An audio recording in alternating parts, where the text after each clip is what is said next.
What's up everybody and welcome back to the channel, and this is my review of Orcs Must Die 3 out on PS4, PS5, Xbox One X and S, and also PC via Steam on the 23rd of July 2021. This game is published and developed by Robot Entertainment, and content wise this is essentially the same game that we saw released for Stadia a little more than a year ago, and this is due to the exclusivity agreement that was with the Stadia, so this is now coming to all the other platforms, as I've mentioned now finally.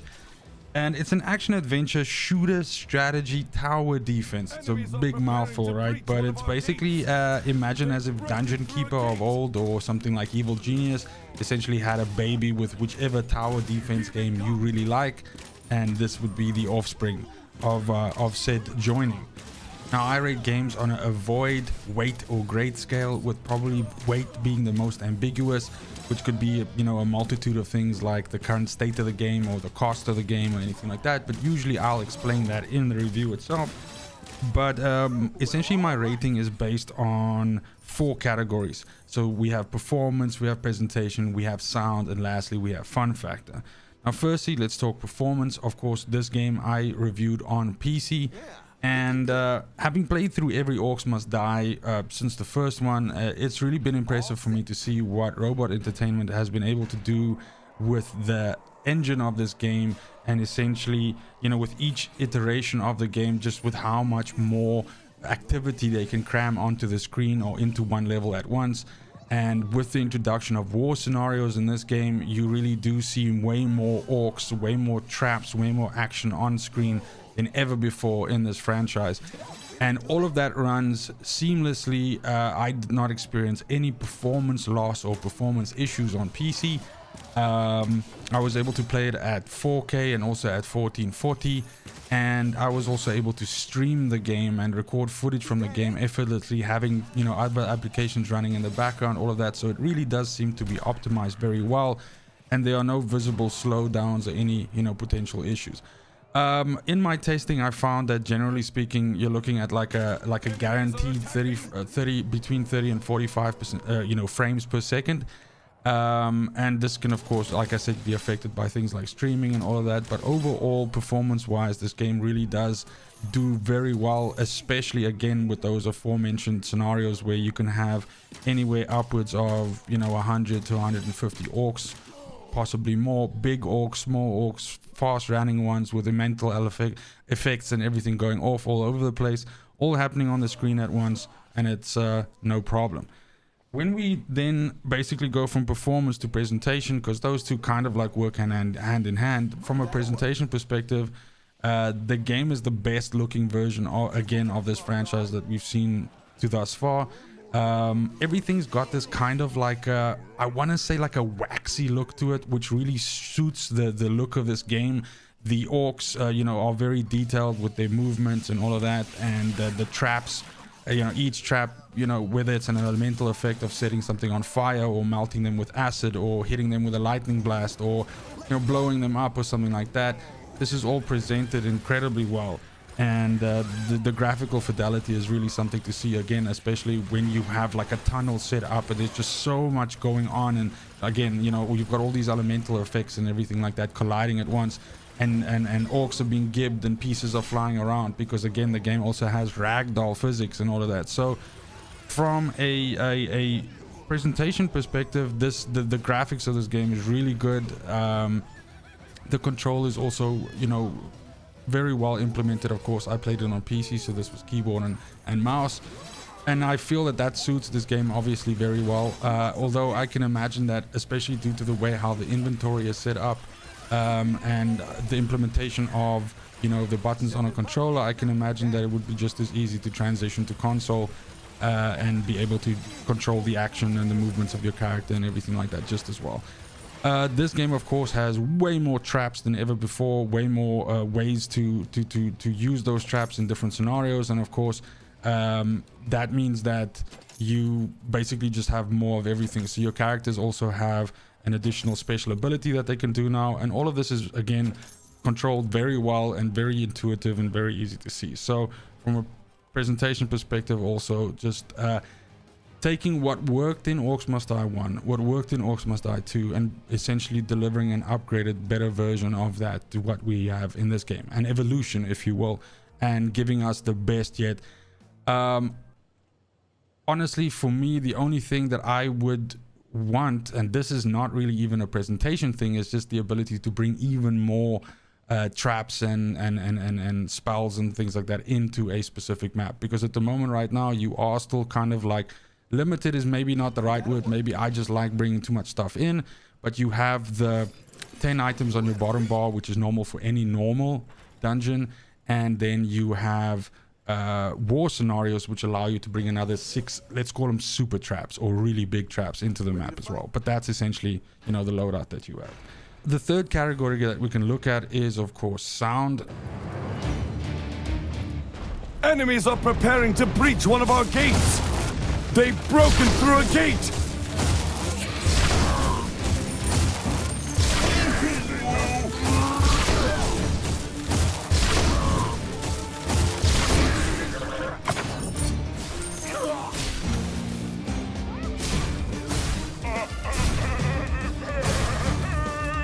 The game has a really good soundtrack that, you know, plays in the background, which is, if you're familiar with Orcs Must Die 1 and Orcs Must Die 2, you'll know that it's kind of like this, I imagine the kind of music that you would hear in a tavern.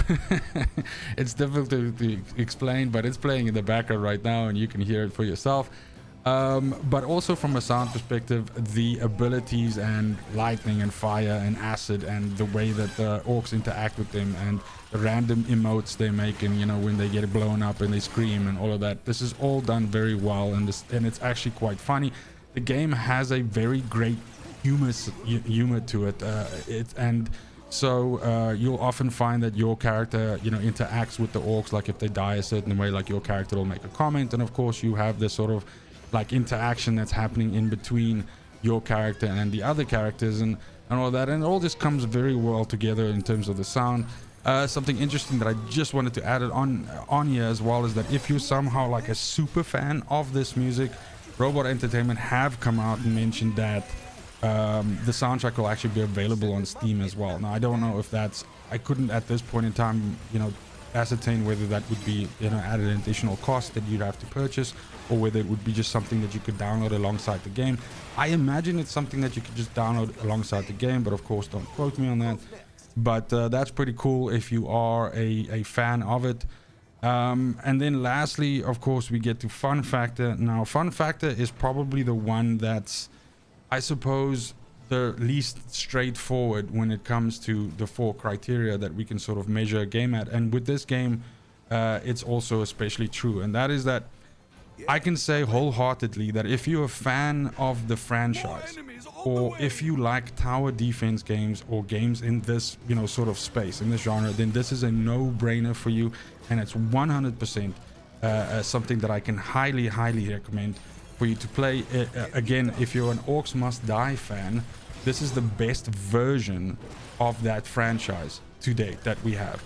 It has a immense amount of traps and skills and weapons and characters that you can take into maps and play.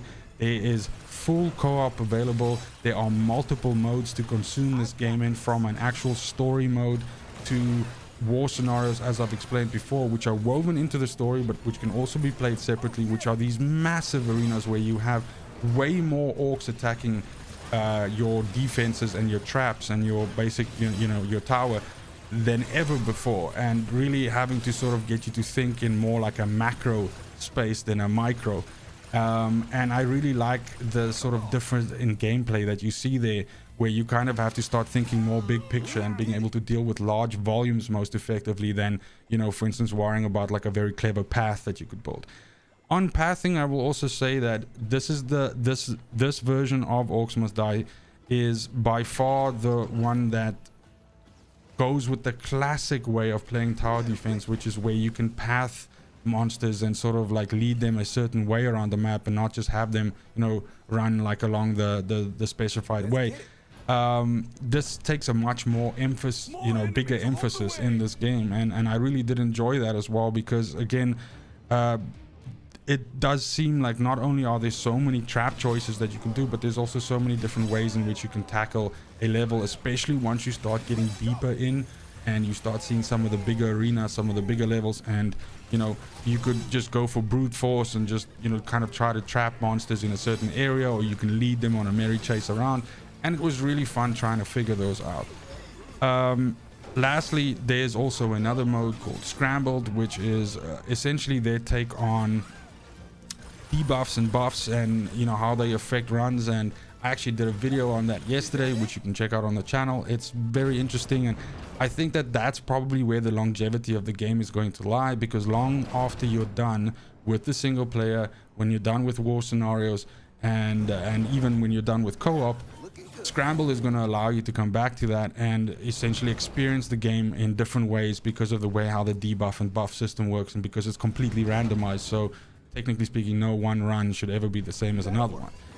The game also has weekly challenges which you can tackle with leaderboards. The leaderboards are present on the single player content and everything else as well, so there's a fantastic way for you to compete with other players, other people on Steam or whichever platform you're playing on, to try and score the highest amount of points and basically get some bragging rights. Lastly, I would just say that in the about 18 hours in the run up to this review that I spent with this game, that time just flew by, and I thoroughly enjoyed this. Now, one last part I do want to attach here is also that I am a Orcs Must Die fan, so it was very easy for me to review this game and find it favorable, because it just ticked all of the boxes of what I expect from this kind of game. But I will also say that if you didn't play any of the other two, so if you didn't play 1 or 2 or any other games in this franchise, or if you are not a tower defense, you know, lover, or someone who's even played a lot of them, this is a excellent time for you to dip your toes into the water with this game, and it really is just a really fun time. So as I've mentioned before, I rate games on a scaling of avoid, wait, or great, and this is definitely a great for me. Orcs Must Die 3 is a fantastic time, and I thoroughly enjoyed the time I spent with it, and I actually can't wait to jump back into it. I also do want to thank Robot Entertainment for providing me with a review code and being able to experience this game a little bit earlier, and also provide the content to my viewers. Please let me know in the comments down below if you plan on picking this up, if you have picked it up, and if you're playing it, how are you finding it? Are you enjoying it as much as I am, or did, or was, or is? But that's basically it. Thank you so much for watching, especially if you made it this far. And it's just super important to me that you have a fantastic morning, a great afternoon, and a great evening wherever you are. And until next video, fucking cheers. They want the best of me now, best of me now, best of me now, best of me. They want the best of me now, best of me now, best of me now, best of me.